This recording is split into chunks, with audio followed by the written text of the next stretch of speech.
Hey guys, it's KJ from the Scariest Movie Ever channel on YouTube, and if you didn't know it yet, you need to know it now. The beast system wants to eat you. Literally. Back in 2014, I did a video that's since been blocked and removed from YouTube called An Epidemic of Bestiality and Cannibalism. Because I was seeing that trend back then. Now, in the 3 years since that video, it's really blowing up. We're seeing cannibalism in all forms of popular entertainment and also in the news. I believe there's a reason for this. It's predictive programming. We're living at a time where they're trying to normalize the most debaucherous of behaviors. So before I show you the way they're conditioning us nowadays for this sick behavior, I want to cover some really odd cases of cannibalism. Many of these you've probably never even heard of, and these are scattered throughout history, to show you how this has been with us really all along. Cannibalism has actually been with us since the beginning. Even going back to the Bible, we find instances of cannibalism. After the global flood, God gave Noah permission to eat meat. He said, "Everything that lives and moves about will be food for you. Just as I gave you the green plants, I now give you everything." However, God specifies that the food for you does not include fellow human beings. People are treated much differently from animals. It says, "Whoever sheds human blood by humans shall their blood be shed, for the image of God has God made mankind." Cannibalism is mentioned several times in Scripture, but in each case the practice is regarded as a horrible curse and an inhuman act of desperation. Moses and other prophets predicted that if the Israelites forsook God, that they would fall into such awful degradation as to cannibalize their own children. Cannibalism has also been ritualized in some pagan cultures as part of a religious ceremony or cultural superstition. And of course, also connected to cannibalism in the Bible of children, we have the horrific practice of child sacrifice found there as well. It's been committed throughout the world for thousands of years. Generally, the sacrifice of a child was intertwined with the worship of a pagan deity, or often a fertility god. So even as cannibalism has been with us since the beginning, and we're still seeing it now, the same thing applies to this idea of child sacrifice. We find many stories connecting Wiccan and pagan worship inside abortion clinics. It's just like we're told in Ecclesiastes that there's nothing new under the sun. Everything works in cycles. So as it was in the days of Noah, so it shall be near the end. So I want to go through some of the history of how people have been eating each other for many, many years. The truth about cannibalism and its practice is far more common than you might think. In fact, people have been eating people for centuries. You may call it medical cannibalism or even medical vampirism. It's been practiced for centuries. By royals, by some religious communities, and by many common people. They've all practiced this medical cannibalism without shame, believing that it was for the greater good. Take mummy dust, for instance. In the Middle Ages, mummy dust was a popular drug throughout Europe. Mummies or mummy dust was imported from Egypt. The dead bodies were crushed into a powder. When eaten, the powder was believed to cure a great number of health issues, such as rashes, constipation, and paralysis. Groups of people within the Middle East mixed the mummy dust with butter and took it as medicine well into the 1800s. The use of mummies became so prolific that the Egyptian government finally passed laws about selling off mummified relatives to merchants. And then there's gladiator blood. Gladiators in ancient Rome lived brutal and very short lives. They fought in the arenas to the jeers and the cheers of the crowds who wanted little more than to see the gladiators' gruesome death. However, some people who attended the gladiator events were there to capture the blood of these slain gladiators. These spectators believed that if they would drink the blood of strong, slain men, that they could absorb the gladiators' vitality and gain some of their strength. It's very similar to the way that vampires are said to be renewed after drinking human blood. Besides consuming crushed human skulls, the people of medieval times also ate the lichen that grew on the skulls of the dead, or the moss. According to their lore, you needed to gather the skull moss, called usnea, from the skulls of dead soldiers. and this was scraped off the skulls, dried, and powdered. Then it was made into tinctures and taken as a magical cure for wounds. Much of the medicine from medieval times relied on sympathetic magic. For example, powdered heart was consumed to fix heart problems. Blood symbolized life and renewal, so it was also consumed in hopes of renewing the body. In this case, the moss from the skull was taken from soldiers. Although the soldiers may have died from the wounds they received in battle, this moss from their skulls was believed to magically cure very serious wounds. According to a recipe written in the 17th century by Johann Schroeder, a German pharmacologist, you need the body of a, quote, reddish man who died a violent death to cure whatever is ailing you. The body has to lie in the moonlight for 1 full day and 1 full night before you cut the meat off of his bones. The man meat was covered in myrrh and aloe and then soaked in wine for a few days. After the man was thoroughly marinated, the meat strips would be hung out to cure before eating. You may have heard of something called the King's Drops. It was something that Charles II of England took to keep himself well. The recipe cost the king a whopping £6,000 at the time, and it included a process to distill human skulls into a tincture. The skulls used for the tincture came from grave diggers who dug up the bones in Ireland. The skulls were crushed and made into an alcoholic mixture that Charles II frequently drank. Even back in the 15th century, people were concerned with finding ways to renew their youth. The desire to be young again has led to some really crazy remedies throughout history. So back in the 15th century, an Italian priest named Marsilio Ficino recommended drinking blood to overcome the effects of old age. He stated that the elderly could regain their youth by drinking the fresh blood of a young person who died healthy.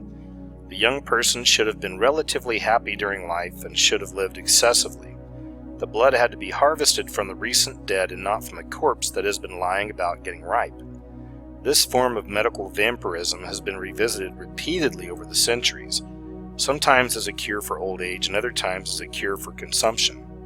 There's a case where a father was told that if he mixed the crushed human skull of a young woman with molasses and fed it to his epileptic daughter, that she would be cured. The man did as he was told and fed his daughter the gruesome mixture. Ultimately, he reported that it had no effect upon his daughter's epilepsy, and this happened back in 1847. And speaking of epilepsy, in Denmark, when they were doing public beheadings, epileptics often stood at the scaffold with cups in their hand, waiting to capture the blood spurting from the condemned. They believed that the blood from a life cut short would cure them of their epilepsy. So we've established this idea throughout history of drinking the blood of the young. By drinking blood from the young people in the past, they believed that they would gain all the years that the young person was deprived of. Now, that's why the blood of the old was worthless in magical and medicinal cures. There were not enough years left in the blood of the elderly to make a difference to the person drinking the blood, and this was their reasoning. Of course, drinking the blood of the young did not make a lick of difference when you were on your deathbed.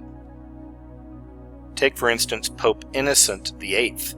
As he was dying in 1492, the doctors took 3 young boys and bled them to death to save the Pope's life. The Pope drank their blood as medicine and still died. The human heart has around 720 calories, more calories than a 285-gram, 10-ounce steak from a cow. For that reason, there are anthropologists who believe that people turn to cannibalism for their body's caloric needs. Calories and the need to eat did not figure into medical cannibalism. The need to consume certain body parts was based on superstitions. The heart, for example, represented strength and symbology. Therefore, if a patient ate a human heart, he would gain strength from it. One particular preacher, Breton John Keogh, wrote a recipe for pulverized human heart in the 1700s. The purpose of the medicine was to get rid of dizziness and therefore improve the body's strength. Patients were told to take the heart medicine in the mornings on an empty stomach.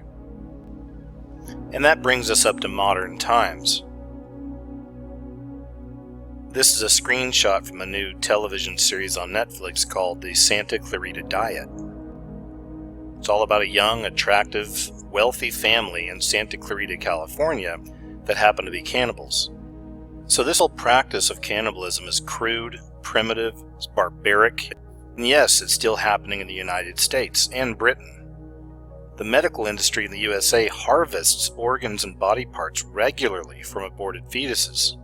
I'm an ex-film student and my major was screenwriting. I've always been kind of a movie geek and I like the independent movies. And of course this whole study of cannibalism in our culture reminds me of this movie Raw. Just came out recently over the last few months. Had me just receiving nothing but praise and love all over the place, even won a lot of awards. It's basically about a girl that's a vegetarian that through certain hazing rituals at her school develops a taste for flesh and becomes a full-blown cannibal. Once again, if you look this up and look up the reviews, this is a movie it's acclaimed. I mean, the people love it. They applaud it. It's just another way, as far as I'm concerned, that we're all being conditioned to accept this as something cool, something edgy, something acceptable. And I thought this was very interesting as well, because oftentimes the beast sends us subliminals. This is the way we're programmed, predictive programming and social engineering. And even with candy, there's a new type of caramel M&M with a sinister cannibalistic detail on the packet. And here's the picture I'm talking about. Keeping in mind that M&Ms in commercials they're portrayed as sentient beings. They talk with each other, they interact. So keeping that in mind, here's two M&Ms, a yellow and a red, literally ripping another one into pieces. And of course I find it interesting we're finding all this cannibalistic stuff in our culture now, in popular entertainment and even on your candy. All in the wake of the revelation of spirit cooking. Most of you watching this video are already familiar with the subject. If it's new to you, please look into it. All of this really came to light through WikiLeaks and the Podesta emails. People online started investigating, and next thing you know, this story really blew up. That's Marina Abramovic. I believe she's a witch to politicians and to the Hollywood elite. She does a lot of these presentations. She calls it spirit cooking. And as you can see, it's cannibalistic in nature. And that's Lady Gaga there next to her. Ever since this broke, we're seeing more and more cannibalism coming up in our popular culture. I've mentioned this in the past, but what we're dealing with is revelation of the method. We're also dealing with people like myself who are wide awake and aware to a lot of these things, and we're trying to reveal this also. It's a battle. On one side, we're trying to shine the light on the darkness of these things that are starting to happen and come out, the veil's being lifted. But on their end, they want it all to come out anyway, but they want it to be packaged the way they want it to be presented. They want people to accept this. This beast system wants you to accept cannibalism. Which finally brings us to this later incarnation of this idea, and this is from Katy Perry and her new song Bon Appetit. And in her music video, she's literally being cooked and eaten. Katy Perry has been a tool of that satanic beast system, Hollywood system, for a very long time. You can see it in her public performances. These are rituals being played out before millions of people. So more and more they're normalizing this idea, and you can see it right here.